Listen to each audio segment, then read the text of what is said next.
The ancient library was a fortress of silence, a place where time itself seemed to hold its breath. Towering shelves, burdened with the weight of centuries, stretched into the shadowy heights of the vaulted ceiling. Dust motes, like tiny golden spirits, danced lazily in the single weak beam of light that cut through the gloom from a high-arched window. In this vast ocean of stillness, Sarah was a solitary island.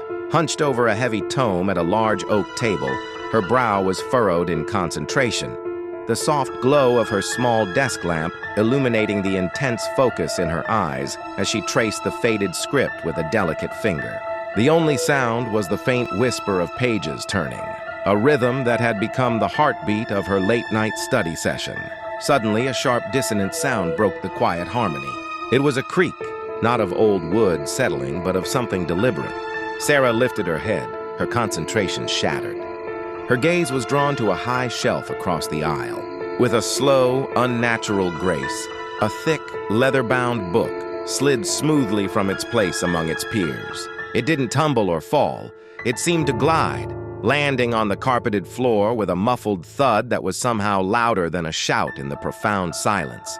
Sarah stared, her heart beginning a nervous staccato against her ribs. She blinked, half expecting the book to be back on its shelf, a trick of tired eyes, but it remained on the floor, an unnerving punctuation mark in the quiet room.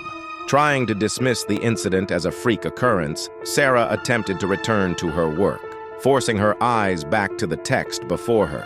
But the library's atmosphere had changed. The silence was no longer peaceful. It was predatory.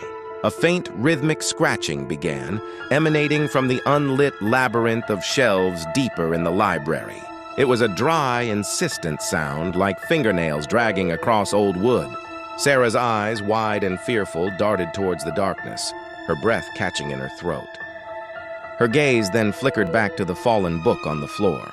In a moment of pure, heart-stopping horror, she watched as one of its stiff, yellowed pages slowly, impossibly, turned over on its own, as if an unseen hand were reading in the dark.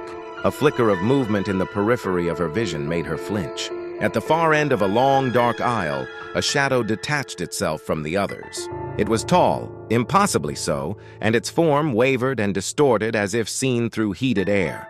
For a fleeting second, it seemed to resolve into a lanky, humanoid shape, before melting back into the blackness between the shelves. A choked gasp escaped Sarah's lips. She wasn't just spooked, she was being watched. The horrifying realization that she was not alone slammed into her with physical force.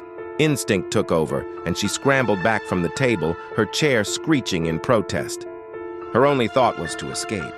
But as her terrified eyes locked onto the grand double doors at the entrance, the final piece of the nightmare fell into place.